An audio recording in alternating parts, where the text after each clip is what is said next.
managed to do well. Ooh, Basher gets taken about by Linksy from range. Actually, Simplicity doesn't look like they're going to push on in this. Basher actually getting finished off by Mini Fridge, so Endemic picking up a kill there.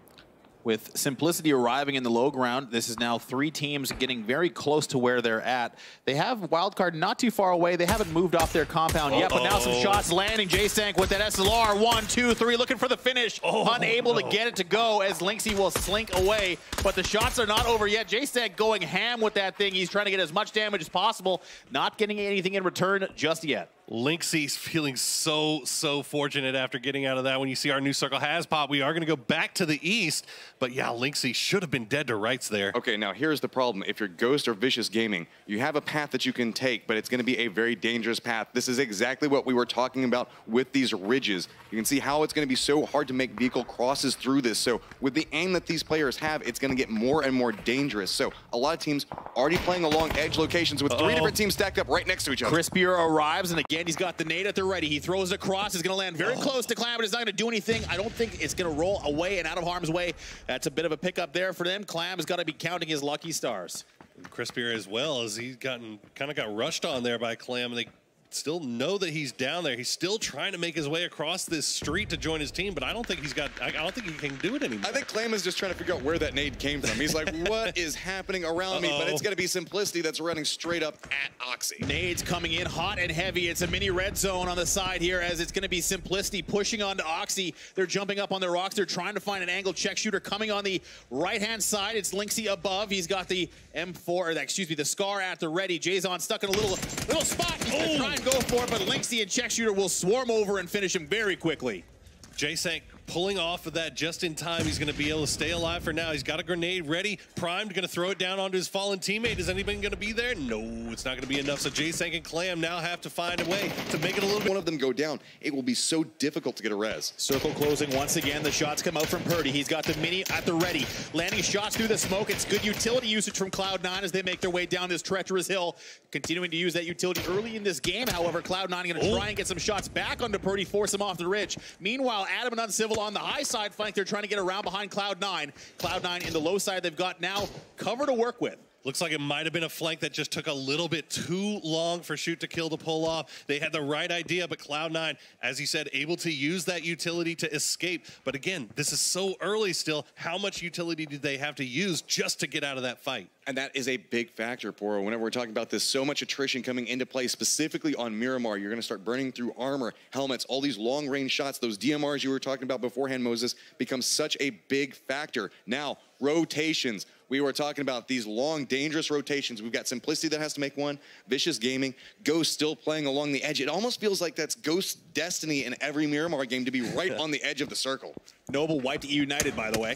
just a little update for you guys. If you didn't see, it was United going out first once again. But United still, they picked up 2 kills this time, so they are getting a couple of points. So silver linings for you United fans. Looks like Smoking Aces might be making their way over here next to Cloud9 party that's going on, making a little bit of a crossover into that building. So now you're starting to see a lot of these teams all condensing down. Still 15, but we've got 49 players still alive as well. And this becomes the dangerous point. Anytime somebody crests the top of these hills to get a little bit more information off, but it's going to be a little bit more back and forth. Is Crispier going to commit? And they're still like, this is a 1v1. How do we want to play this? It's hard. I do believe that Crispier has the advantage here with the support above him. He's got the 3x at the ready. He's looking for Clam again in the backside of these crates. Clam looking for any avenue to escape, but there's just a huge ridge behind him and the crates in front of him. Crispier maybe smartly going to try and move away from this rejoin with his team as this game continues to progress at a rapid pace. This did stall a lot of different potential movements coming out from Endemic and specifically Crispier. You can see he's going to have to go for a little bit more of a position. Yeah, they know that Clam is going to have to make his way across this street eventually. They have circle position. Meanwhile, Clam has to run his way across. His vehicle, if you remember, got destroyed as he tried to come down the hill.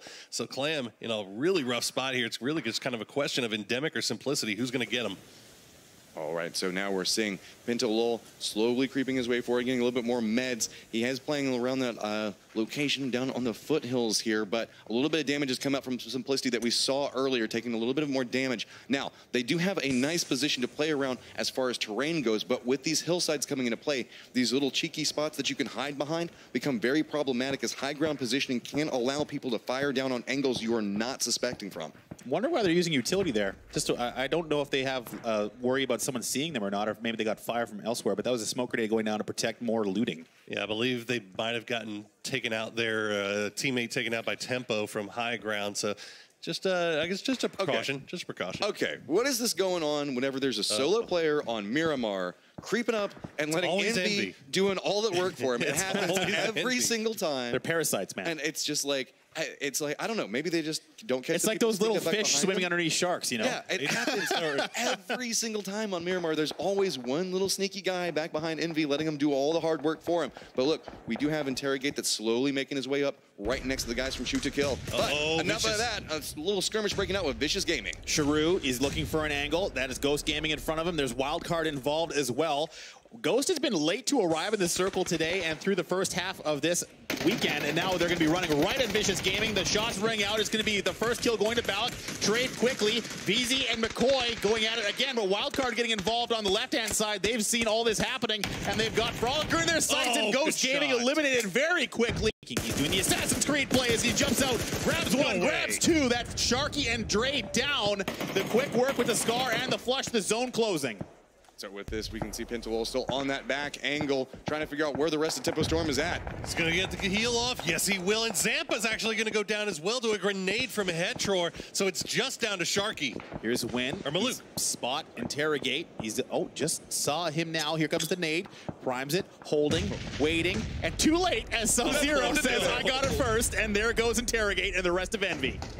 Well, H-Win, the Remora, still hiding behind the Envy boys, but instead he's going to hide behind Lazarus as Endemic is now going to return to this fight with Wildcard. You can see two of them already down. We still have two up for Wildcard, I believe. One up, Tumai, the last remaining player up. Chris Beer's got the line, I think.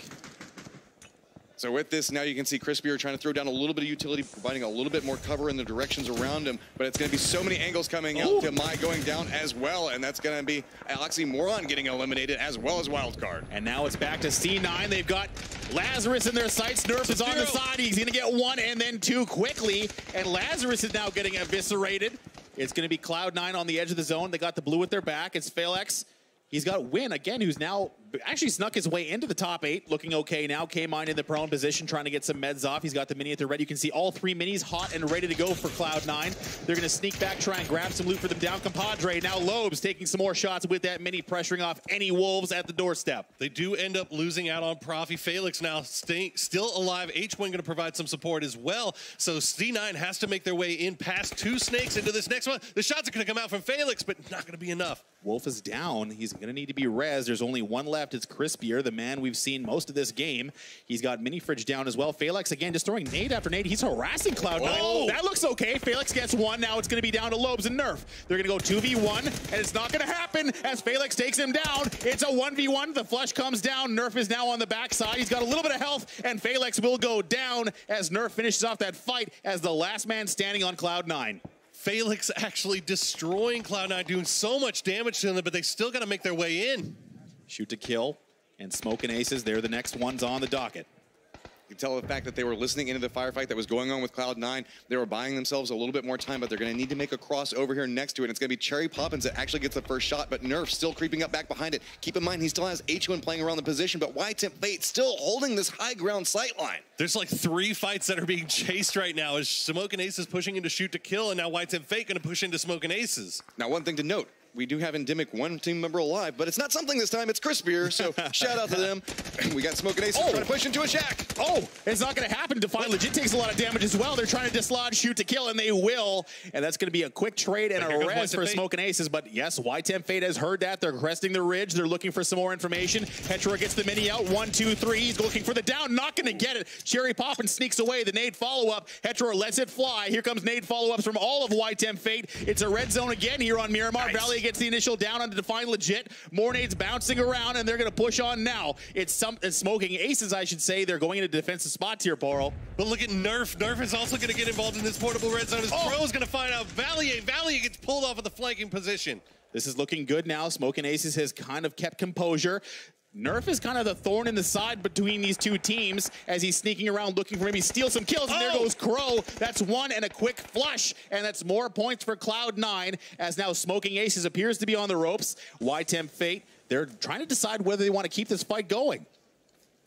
See Soapylicious just spotting around, seeing anything. He's not getting any information from Define Legit right now. Define trying to crawl over. He's like, safe res, bro, I swear. All right, so we have YTM Fate that's got control of the center of the circle. With the skirmishes that have been happening around it, everybody knows that this specific spot is the most violent spot to be at. But there are so many solos. Look, there's Nerf down there, there's H-Win, there's Will. All of these guys have been listening to this, and they're starting to try to figure out where each one of these solos are at. Meanwhile, Smoking Aces wants nothing to do with the remnants of YTM Fate. There's so many solos here. I mean, this is a situation where there's a lot of teams alive, but there's only solos on a couple of them. Yeah, I mean, we've got 6 teams, 9 alive. This could be really anybody's fight, as any one of these solos could choose a capitalization moment to take some shots, and Nerf could be the catalyst for this. He can hear the footsteps coming up next to him, but, ooh, Headshore taking a little bit of damage. He's getting chased off the ridge line there, and YTM Fate, they've got the center of the zone. They have the control point at the direct time, 100% correct. It really just comes down to which angle becomes revealed first. It looks like Nerf might be the guy. Now it's going to be up to Nerf. He's the last man standing for Cloud9. He's got Smoking Aces at his doorstep. The nades are coming out. That's a lot of utility now coming out for Smoking Aces. Nerf looking for any information. He's on the low side flank, finds one. It's not going to land, however. He's going to back off. It's all Smoking Aces. They're now getting aggressive. They're using the ridge line very, very well. Nerf is just biding his time, but he's got the blue zone at his back. He needs to get a quick down, maybe get another flush. It's not going to be easy for Nerf to win this fight, but getting a couple more points is going to be important, and maybe a few more placements as well. Oh no, here comes H-Win right behind him. He's going to spot out. Will he spot out Nerf? We don't see him yet. Nerf! And Nerf's going to go down. What a heroic play coming from Nerf, but it's just going to be taken out by H-Win. That's Space Station Gaming now climbing into the top 5. The nade bounce is very close to win. He's going to throw one in return. Define Legit's been playing a factor in this game. He's going to skirt away from the return nade from Win. And now here comes another. How many nades does he have? It's one after the other, and that's going to do some damage. Almost takes down Define Legit. The follow-up there is going near the shack. It's not going to do any damage, however. And now Win is taking the place of Nerf and taking the loot as well. Meanwhile, you still have all of those solos just watching what's going on between the Smoking Aces and YTM Fate. I think that those are the only teams that have more than one member at the time. So we do have Crispier that's slowly creeping up next to Headshore. Meanwhile, Will is just still looking up the hillside, but H-Win could be such a big factor back behind this. Ooh, Baha. He wants it, man. He's got that bolt action at the ready. One in the chamber, one shot, one kill potential with that Car 98. He's looking around. He's got an eye on those buildings. You got to wonder if he knows Will is down below. Win's still there. He's still battling with Smoking Aces, but it's not going to happen. Soapylicious finishes off Space Station. All right, now Smoking Aces can turn their attention towards the center of the circle. They know that YTM Fate's still in there, and they're going to learn really quickly about Crispier and Will here. Baha still looking around. And there's Headshore. He's in the flank position. He's got that AK at the ready. Not a lot of ammo here, Poro. Yeah, this is a good position here for Headshore, but as you said, he only has the full 40 clip from the extended mag. He's trying to hold this close spot while Baha keeps peeking over the ledge from range. This is maybe another point coming to YTM Fate if he's lucky. If they all come over the hill at once, it's going to be a trade situation. They do have Baha in the back. But this is where the big factor of listening to footsteps is so important with all these angles that people are playing around. Having this forward push coming out from Headshore, he can hear all the movement that's going on above him, and that's information fed back to his Overwatch teammate. Headshore now on the low side. Again, he's waiting. He's just the snake trap, ready to spring and take out one from Smoking Aces. The AK is going to be able to do it. He's going to look